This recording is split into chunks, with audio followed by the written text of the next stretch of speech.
I'm Aaron Stibbe.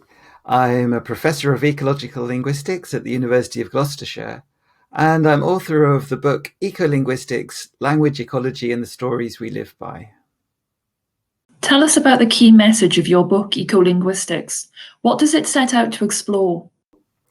I'd say the key message is that the stories that our industrial civilization is based on aren't working. Stories of consumerism and stories that see nature as just a resource are leading us on a path towards ecological destruction, and we need to find new stories to live by.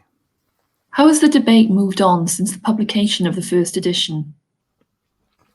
Well, since the first edition was published, obviously we've had the coronavirus, and the coronavirus has shown us a couple of things. It's shown us that widespread change is possible. We've seen incredible changes since the virus started to emerge.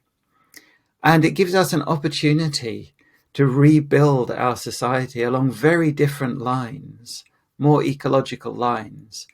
So the coronavirus has been a devastating thing for the world, but it is also an opportunity for us to rebuild based on new stories to live by. How is language influencing the debate around climate change?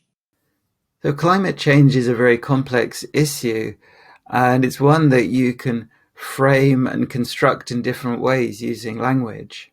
So, for example, Caroline Lucas, a Green Party MP, has framed climate change as a security issue. So she says that instead of just an environmental issue, that we need to treat it as a matter of national security. And just changing that framing means that it gets to be seen as a more urgent kind of issue. So we've got issues around the framing of climate change, but I'm also interested in the climate change deniers and the type of language that they use and how they can come up with things which are actually absolute nonsense, but the kind of language that they use is very persuasive. So you can analyze the way they present the facts to make them persuasive.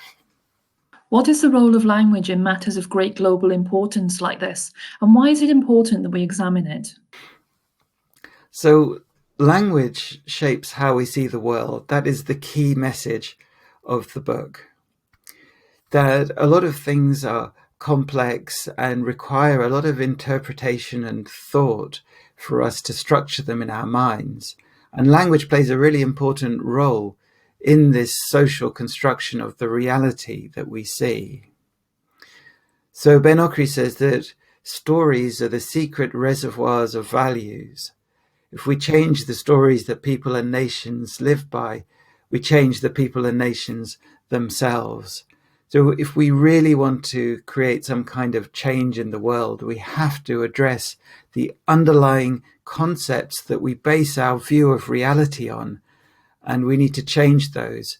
And language is the path towards changing those concepts. Can focusing on language lead to real change in the world?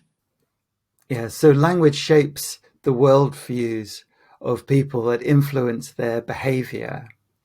And any kind of change, whether it's positive change or negative change, arises from changes in language. So it's inevitable that shifting language will change the society around us.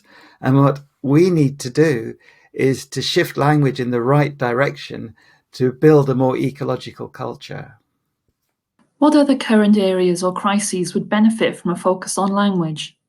So there's multiple crises that we're facing at the moment. Obviously the coronavirus pandemic, but also the biodiversity crisis, which is at the same level as the meteorite which hit the Earth and led to the extinction of the dinosaurs. And we have climate change, we have resource depletion, we have incredible global inequalities.